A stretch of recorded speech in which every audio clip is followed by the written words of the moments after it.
This is the last word, and I'm Marya Shakil. The countdown has begun for the consecration ceremony of the Ram temple. The final touches are being given to the temple. The temple town, Ayodhya, is being prepared for 22nd of January when devotees will start arriving for the grand ceremony. The Ayodhya dispute is a political, historical and socio-religious debate in India, which has been spread over decades. The temple movement was based on a premise of an archaeological study affirming the existence of a significant pre-existing temple beneath the contested structure. Someone who was part of that study was Dr. K.K. Muhammad, who in 1978 as an archaeology student visited Ayodhya for a survey. We'll get his interview shortly. Also a special report from Ayodhya coming up, and the singer who was lauded by the Prime Minister for his composition on Lord Ram. Joining me first on the show, Indian archaeologist K.K. Muhammad, who was part of the first excavation. Dr. Muhammad, I appreciate your time. As 22nd of January approaches, many say that you have played a role and that you should be thanked for what you did. No, it is not like that. There is no need of being, thankful to me. The only thing is, whatever was the truth, that I have made it very clear. That was my contribution. Nothing more than that. And I should have done it because, I am an archaeologist. And more so, I should have done it because, I was the only Muslim who had participated in the excavation and I have seen the temple remains. So it was my moral duty to speak the truth, and which I have done it. So there is no need of being thankful to me for speaking the truth. And Dr. Muhammad, would you say that it all begins with what you did that day? And were you at any point during the period of excavation in some kind of confusion, whether your findings did create some kind of confusion in your mind? No, we are not at all in confusion. Whatever we had seen, we have said it. But in 1976 and 77, when I started the excavation under Professor B.B. Lal, because it was he who was the director of excavation, and it was he who had supposed to speak also. So at that time, it was not a very big issue. So, many things, at that time, because he did not want to provoke the people by divulging certain things. So that was the stand at that time, and it was 76, 77. So, but it became a problem right from 1988 onwards. And for the first time in 1990, the communist historians, led mostly by JNU historians, Delhi University historians, and Aligarh University historians, they came with a very false report. They said that the site has been excavated by Professor B.B. Lal, and he has found nothing associated with the temples, and there is no need of handing over the site to Hindu community, which was totally a false statement. It was not so. Number one, we had got a number of things associated with the temple. We had got this one, the pillars were there on which Purna Kalasha was engraved, and Purna Kalasha is a symbol of prosperity in Hinduism. And then the pillar bases were excavated. A number of antiquities associated with the temples were excavated. It was on the basis of that at that time he had come to the Lal had come to the conclusion that there was a temple. But he did not want to provoke the people. But what these people had said is, he has not found anything associated with the temple. Dr. Muhammad, you were a government employee, and you took a stand against powerful scholars of that time. Many would say that you took a politically incorrect decision. Exactly, it was a politically incorrect decision. I do admit it. I was a government servant. It is against the conduct rules. And a government servant, before making any kind of statement like this and on such a very sensitive issue, he should have taken the permission. And I am sure, the government would not have given me the permission, even if I had sought for it. So And my probation period was also not over. If the probation period is not over and the government servant is making such a statement, then he could be dismissed from the service without being issued by a show cause notice. So I was in a very pathetic condition at that time. But still there was a call of my duty towards my nation, and I issued the statement. Of course, I was in a very perilous condition also for some time. The Secretary of Culture, Mr. R.C. Tripathi, he had come to Madras and he told me that I'm going to suspend you right now. How did you make such a statement? So I said, sir, I had no bad intention behind the statement. It was a factual statement, number one. And then whatever I have said, that was for the interest of the whole country and for the interest of the mankind. And then I simply quoted a small, this one quotation from Bhagavad Gita, Yoga Samgrahame Vapi Sambhashyan Kartumarhasvi. Whatever you do it for the betterment of the world, for the welfare of the world. That was my statement, which further provoked him. He said, no, I am a Brahmin from Allahabad. You are teaching me Sanskrit. So I am going to suspend you right now. Again, he repeated the word. So then I again quoted another sentence. I said, so dharme nidanam shreya. I had done my duty, sir, and for which even death is also most welcome. So he was completely blown off his feet by this sentence. Dr. Mohammed, how many times did you actually visit Ayodhya? Did you hold yourself back when you saw what you were able to see during excavation? Tell us about your entire journey. So if you see, we were there for 2 months. And we were, staying just by the side of the controversial mosque also, just by the side of the controversial mosque. And every day the Aarti was going on at that time. Aarti and Puja was going on. We were sleeping along with the Aarti and Puja, and we were waking up also along with the Aarti and Puja. So it was a kind of a religious, fervor was there at that time. So every day, for 2 months we were there continuously for this commission. And at that time, there was nothing like, we are not looking for the remains of Ram Janam Bhoomi. Professor B.B. Lal, it was he who was leading the excavation. He just wanted to see the antiquity of the whole thing, that is Ramayana site. Because earlier he had excavated the great Hastinapura, he had excavated Kurukshetra, he had excavated many of the sites associated with this one, Mahabharata. And now he wanted to excavate Ramayana site. So it was with that intention, but not with the purpose of identifying, looking for a temple remains and making it a problem. This, he wanted, even after getting the evidences also, he did not make it, he did not underline it. He just wanted to keep it as a academic thought and an academic discussion. But it was this one communist historian who had gone to the bazaar along, then they started, saying, making this kind of false reports. So at that time, if they are making false reports, then he has to put things in the right context. That is what he had done. And I came accidentally in his support, while others, did not come forward that way. Okay. My last question to you, do you think India can and should move beyond Ayodhya post 22nd of January, post that day?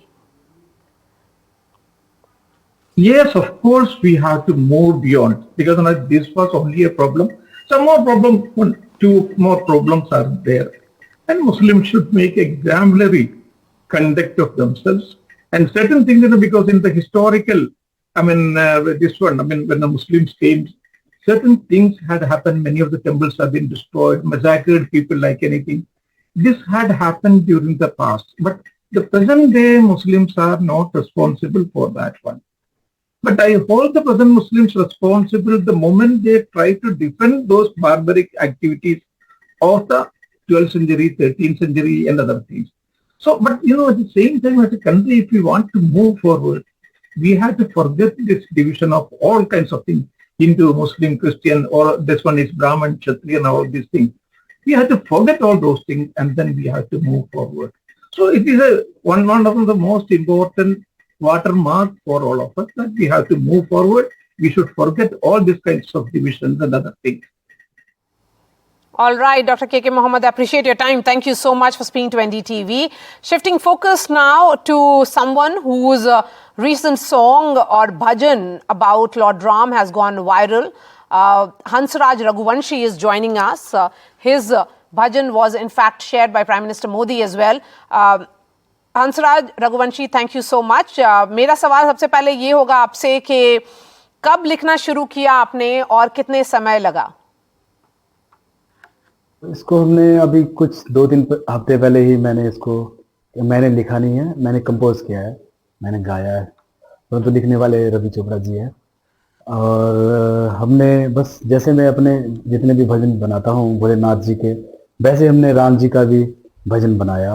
और मेरी पूरी दिली इच्छा थी कि मैंने अभी तक जैसे मेरे नाम के आगे हंसराज रघुवंशी लगता है, तो रघुवंशी जी के लिए मैंने कोई गाना नहीं गाया था, कोई भजन नहीं गाया था. तो मैंने कोशिश करी और अपनी पूरी टीम, हमारी टीम में जिसने म्यूजिक दिया है और लिखने वाले जितने भी थे और वीडियो पूरी टीम, तो हमने पूरी ईमानदारी के साथ श्री राम जी के चरणों में अपना भजन समर्पित किया. और मेरे चाहने वालों ने ढेर सारा प्यार दिया.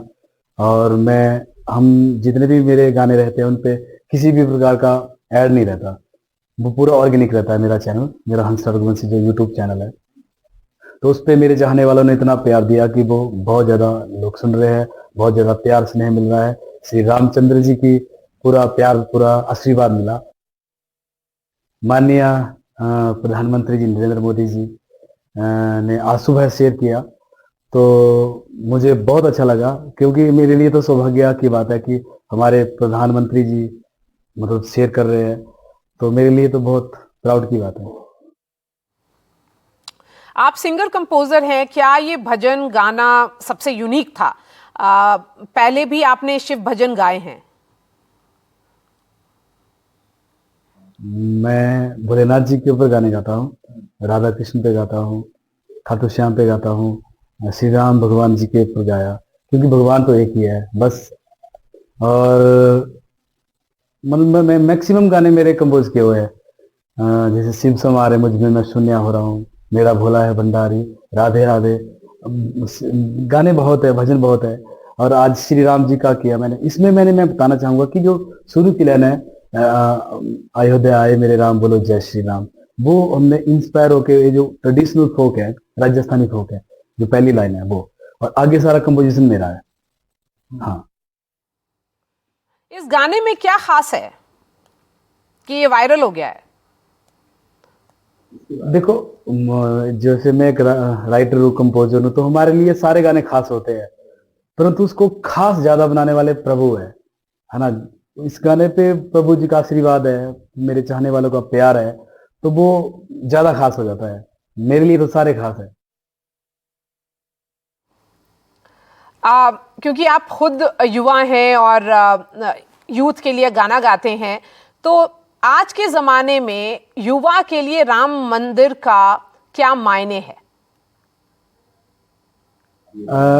देखो, मैं बताना चाहूँगा कि श्री राम जी का भजन आया हमारा, तो युवा ही इसको ज़्यादा देख रहे हैं, बुजुर्ग भी देख रहे हैं, सब देख रहे हैं. तो बड़ी खुशी होती है कि हमारा जो युवा है, पहले कम सुनते थे भजन सुनते थे, परंतु आजकल जो माहौल है, मतलब अब जय श्री राम जी आ रहे हैं, श्री रामचंद्र जी आ रहे हैं, तो हमारे प्रभु राम है, तो मतलब लोगों में जितने भी आपने बताया कि युवा में पूरा वो है, उत्साह है कि प्रभु रामचंद्र जी आ रहे हैं, तो हम में भी वैसा ही है. तो पूरे भारतवर्ष में होना चाहिए, क्योंकि हमारे राजा महाराज श्री रामचंद्र. तो युवा, मैं अपनी तरफ से युवाओं को बताना चाहूंगा कि आप अपने कार्य करिए, जो भी आप करते हैं अपने जीवन में. देखो, सारे कार्य धार्मिक नहीं हो सकते, अलग अलग फील्ड के हो सकते हैं, परंतु आप धार्मिक भी बनिए, क्योंकि अपनी संस्कृति से जुड़िए, अपने संस्कार पैदा, मतलब अपने माँ बाप ही पैदा करवाएंगे बच्चों में, जो भी आगे होंगे. तो अगर भजन अपने बच्चों को सुनाएंगे, मेरे नहीं, मैं नहीं बोल रहा कि मेरे सुनिए, सबके, बहुत सारे ढेर सारे हमारे कलाकार हैं जो भजन गाते हैं, सबको सुनिए, तो इससे एक पॉजिटिविटी आएगी भगवान के प्रति, और भगवान भी आपका अच्छा कल्याण करेंगे. मेरा आखिरी सवाल ये होगा कि कुछ आप हमारे दर्शकों के लिए गाकर सुना सकते हैं? युग राम राज का आ गया, शुभ दिन ये आज का आ गया, हुई जीत सनातन धर्म की, घर घर भगवा लहरा गया, जागा है अवध का भाग जी, गूंजा है विजय का राग जी, योगी संतों की अखियों से छलका है प्रेम अनुराग जी, सज धज के ओ सज धज के लागे सबसे न्यारे राम, बोलो जय जय Shri Ram. All right, Hansraj, thank you so much for joining us. And with the grand temple opening in just few days, NDTV's Tanish Punjabi and Rajesh Gupta report from the temple town by night. What does it look like? Once a sleepy town, which has now been given a massive facelift. Watch our special report.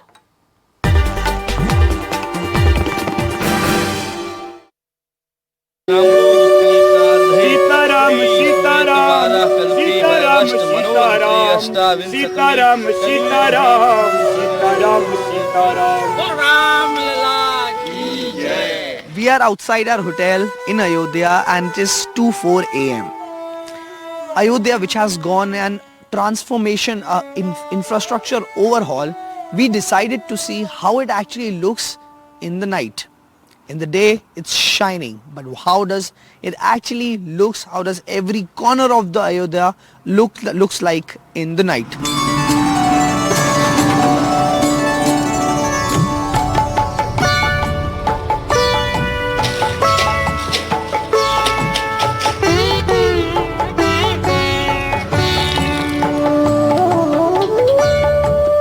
There are some people here sitting, common citizens of Ayodhya who have seen Ayodhya change themselves. We have asked tea to get to be made, and we'll do a special chai pe charcha at this hour of the night at around 3 a.m. in the night. कैसे इसी समय अयोध्या पहले कैसी होती थी रात को? थोड़ा सा सुविधाएं बेहतर हुई यात्रियों के लिए. पहले क्या था, पहले जो लोग बाहर से आते थे, रात में अगर कोई आ गया तो वो रात भर रूम ही ढूंढता रह जाता था या रोड पे कहीं लगा के गाड़ी सोता था. अभी क्या है, उसको तमाम होटल्स और सब अवेलेबल हैं. रात के टाइम में सारी व्यवस्था मिल जा रही है, खाने से लेके सब कुछ, मतलब चाय नाश्ता सब कुछ, सारी व्यवस्था. पहले ऐसा नहीं था यहाँ पे. पहले से सुरक्षा भी यहाँ बहुत अच्छी हो गई है. पहले थोड़ा डर लगता था, थोड़ा सा ये रेड जोन भी हुआ करता था. अकेली लेडी भी आती है तो अपने आप को सिक्योर सेफ फील करती है. इस रोड पे कोई भी, पूरे अयोध्या में ये कोई दिक्कत नहीं है अब आज के समय में. बहुत आगे बढ़ चुका है अयोध्या जो है, अब शहर लगने लगा. पहले गांव लगता था, गांव लगता था. फैजाबाद आगे लगता था, वो शहर लगता था, ये गांव लगता था. जो सच्चाई है बता रही.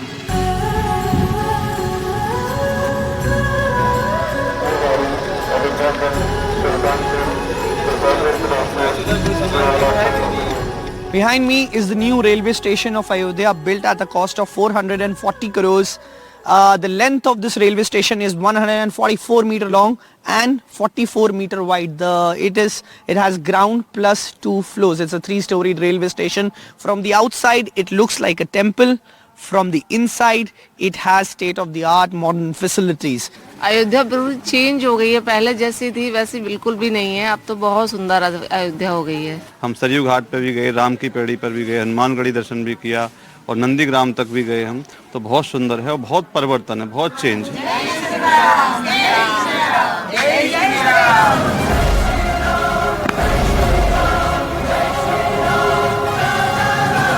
This is the road leading to the Ram Mandir. This is the entrance of the Ram Mandir, and this is how it looks like in the night. As you can see, it's all lit up, all decked up. It will see a grand opening on 22nd of January, and this is the road leading to Ram Mandir. Constant work also goes on here during the day, and this will see a huge Pran Pratishtha ceremony by Prime Minister Narendra Modi, and over 6,000 guests from India here have been invited, and this is the road that leads to the Ram Mandir.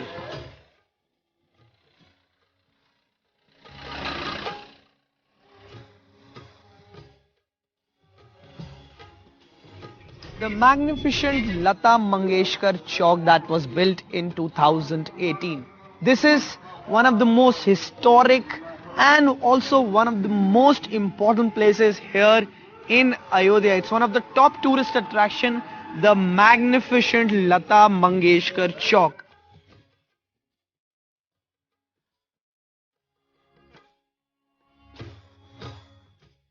Business की बात करें कि आमदनी में क्या फर्क हुआ है? बहुत फर्क हुआ है।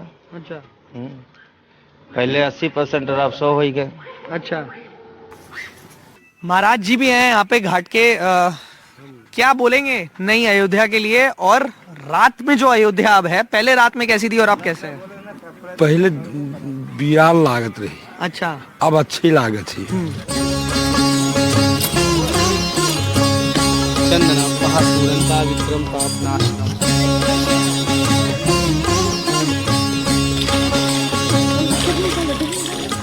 सुबह के 6 बज रहे हैं, बहुत ही ज़्यादा ठंड हो रही है और यहाँ पे अभी इस वक्त घाट पर जो है लाइट जली हुई थी, बट अब 6 बज गए हैं तो क्योंकि लाइट इसलिए बंद हो गई है। लेकिन आप अपने चारों ओर देख सकते हैं कोहरा ही कोहरा है और इतनी ठंड में श्रद्धालु जो हैं यहाँ पर घाट पे आए हैं स्नान करने श्रद्धा से।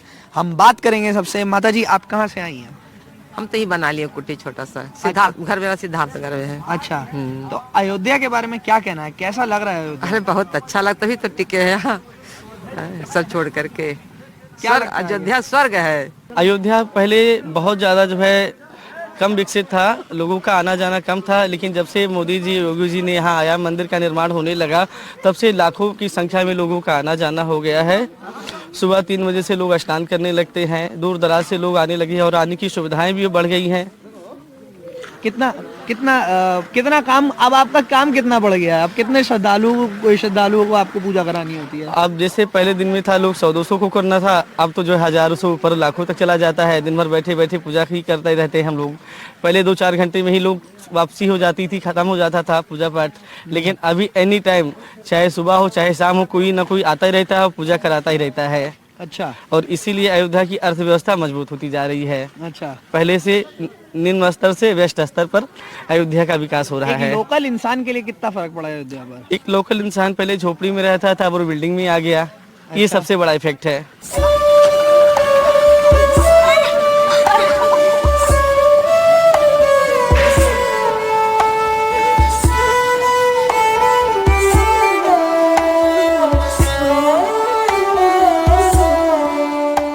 Smart toilets have also been set up along the ghats.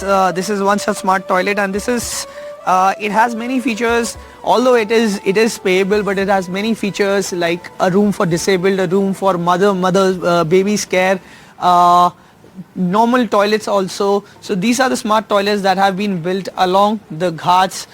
We are at Saryu Ghat right now. This is at the Saryu Ghat, and also it also has a room. It also has changing rooms and also one toilet for transgenders as well. Sitaram, Sitaram, Sitaram, Sitaram, Sitaram, Sitaram, Sitaram, Sitaram, Sitaram, Sitaram, Sitaram, Sitaram, Sitaram, Sitaram, Sitaram, Sitaram, Sitaram, Sitaram. 7 a.m. in the morning, very dense fog, but people have already started their day. We showed you how Ayodhya looks like during the night. With camera person Rajesh Gupta, Tanish Punjabi for NDTV.